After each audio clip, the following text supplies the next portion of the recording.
لیکن صرف اور صرف جو حق ادا کیا ہے وہ تحریک لبیک نے کیا ہے، احتجاج کیا ہے تو صرف تحریک لبیک نے کیا ہے۔ تو یہ سب سے پہلے آپ کو سمجھنا چاہیے کہ سعد رضوی صاحب جو اعلان کریں گے اس اعلان سے پہلے آپ کو سمجھنا چاہیے کہ یہ جو قرآن پاک کی تحفظ ہو گیا یا ناموس رسالت ہو گیا یا ختم نبوت ہو گیا یا فلسطین ہو گیا، اس کے لیے اگر پاکستان میں کوئی سیاسی مذہبی جماعت سیریس ہے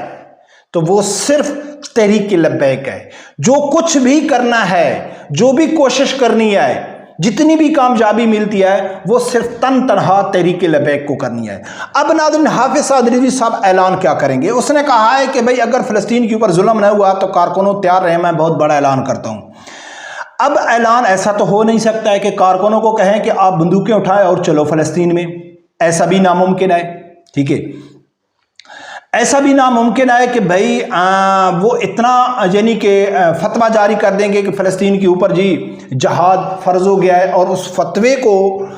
کے اوپر حکومت انتظار میں بیٹھی ہے کہ ایک بہت بڑی تحریک لبیک مذہبی جماعت ہے، اس نے فتویٰ جاری کر دیا ہے کہ فلسطین میں جہاد جاری ہو گیا ہے، اس کے اوپر وہ عمل کر لیں گے، یہ بھی ناممکن ہے۔ تو پھر سعد رضوی صاحب کر کیا سکتے ہیں؟ کیا اس کے پاس کتنا آپشن ہے؟ تو ناظرین، میں سمجھتا ہوں کہ سعد رضوی صاحب یا تحریک لبیک اللہ کی ذات دیکھ رہی ہے کہ نیت کس کی صاف ہے اور کس کی کتنی اوقات ہے، کتنی حیثیت ہے، کتنی طاقت ہے۔ بلکہ اگر آپ سعد رضوی صاحب کے یعنی کہ ٹویٹس دیکھیں، اب میرے سامنے وہ ٹویٹس نہیں ہے، میں اس موبائل میں ویڈیو ریکارڈ کر رہا ہوں، اگر اس میں تھوڑی کوئی غلطی ہو جائے تو۔ ایک ٹویٹ سعد رضوی صاحب نے کیا تھا عید الفطر کے موقع پر، تو اس میں مجھے یاد ہے کہ اس نے کہا تھا کہ یا اللہ مجھے اتنی طاقت عطا فرما، اتنی ہمت عطا فرما اور مجھے ثابت قدم رکھ کہ میں فلسطین کا بدلہ لے لوں۔ یعنی اللہ سے اس نے ڈائریکٹ دعا کیا۔ اب جو قرآن کے تحفظ کے لیے احتجاج کیا تو اس میں بھی کچھ اسی طرح کے سعد رضوی صاحب کے تھے کہ جب اللہ کی ذات ہم کو طاقت دے گا، اللہ کی ذات ہم کو اقتدار دے گا تو پھر ہم چن چن کے بدلہ لیں گے اسرائیل سے۔ تو ناظرین، سب سے پہلی بات ہے کہ اللہ کی ذات نیت دیکھ رہا ہے۔ اس میں تحریک لبیک نے احتجاج ہی کرنا ہے، یا تو یہ اس لیول پہ احتجاج کریں گے کہ حکومت کو مجبور کریں گے، حکومت کو مجبور کریں گے کہ آپ فلسطین کے حق میں کچھ آواز اٹھاؤ، کیونکہ آلریڈی حماس کے جو رہنما ہیں اس نے ایک بیان میں کہا تھا کہ صرف پاکستان دھمکی بھی دے دے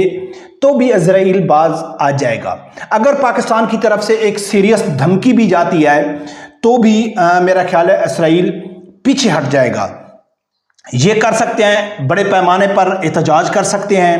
دوسرے نمبر پہ پہلے جو تحریک لبیک نے اعلان کیا تھا کہ ہم 15 لاکھ مجاہد دینے کے لیے تیار ہیں اور اس کا خرچہ اٹھانے کے لیے تیار ہیں، آپ بس صرف اعلان کریں، آپ کو کسی قسم کا۔ کل اسی طرح پیر صاحب نے پھر اعلان کیا ہے کہ ہم 15-20 لاکھ آدمی دینے کے لیے تیار ہیں، خرچہ اٹھانے کے لیے تیار ہیں، آپ بارڈر کھول دیں۔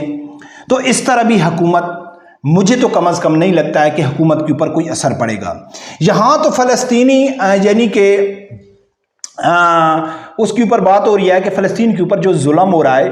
تو حکومت کوئی سیریس قسم کا پیغام دے اسرائیل کو۔ تو پاکستان کی لنگڑی لولی مغرب کے ایجنٹ، ایک اب میں کیا لفظ استعمال کروں، جب ان کو نبی اکرم صلی اللہ علیہ وآلہ وسلم کی عزت پہ غیرت نہیں آئی، گستاخہ کو رہا کیا تو ان لوگوں نے کر دیا۔ فرانسیسی سفیر کو نکالتے وقت یہ سب اکٹھے ہو گئے، ان میں اتنی جرت نہیں تھی کہ وہ فرانس کو جواب دیتے، نہیں دیا ان لوگوں نے فرانس کو جواب۔ تحریک لبیک نے مطالبہ کیا تھا کہ آپ اگر فرانسیسی سفیر کو نہیں نکال سکتے تو کم از کم آپ سرکاری لیول پہ as a Pakistan state level پہ آپ ایک قرارداد جمع کر دیں۔ تو ان میں اتنی غیرت اور اتنی جرت نہیں تھی کہ یہ صرف قرارداد جمع کراتے، مذمتی قرارداد فرانس کے خلاف ان لوگوں نے نہیں کرائی۔ تو کیا یہ حکومت یعنی کہ ان کے خلاف کوئی ایکشن لے گی؟ جو ظاہری صورت میں نظر نہیں آ رہا ہے۔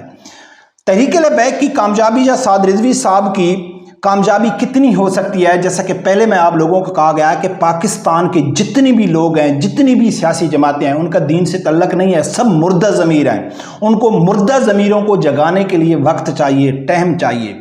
تو یقیناً تحریک لبیک تو اپنا جتنی اللہ کی ذات نے اس کو طاقت حیثیت دی ہے وہ تو احتجاج کر رہی ہے، بشرطے کہ تحریک لبیک اگر بہت بڑے پیمانے پر احتجاج کرتی ہے تو ڈیپینڈ کرتا ہے کہ تحریک لبیک کے علاوہ دوسری سیاسی جماعتیں جو بڑے بڑے دعوے کرتی ہیں کہ جی فلسطین کے ساتھ ظلم ہو رہا ہے، قرآن پاک کے خلاف احتجاج، تو وہ شریک ہو سکتے ہیں، جتنے بڑے پیمانے پر شریک ہوئیں گے، کیونکہ کوئی بھی سیاسی جماعت اگر اکیلا احتجاج کرتی ہے، ہاں اگر پٹرول کے اوپر ہوتا ہے، مہنگائی کے اوپر ہوتا ہے، لیڈر کی رہائی کے اوپر ہوتا ہے،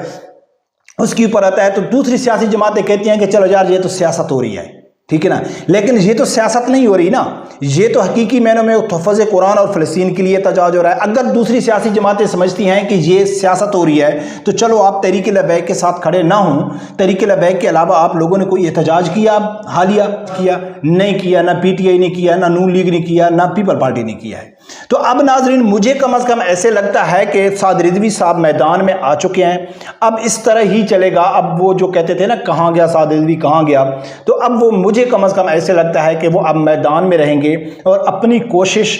جاری رکھیں گے، اور انشاءاللہ ہمت مردہ مدد خدا، کیونکہ جب آپ کی نیت صاف ہوگی، آپ کی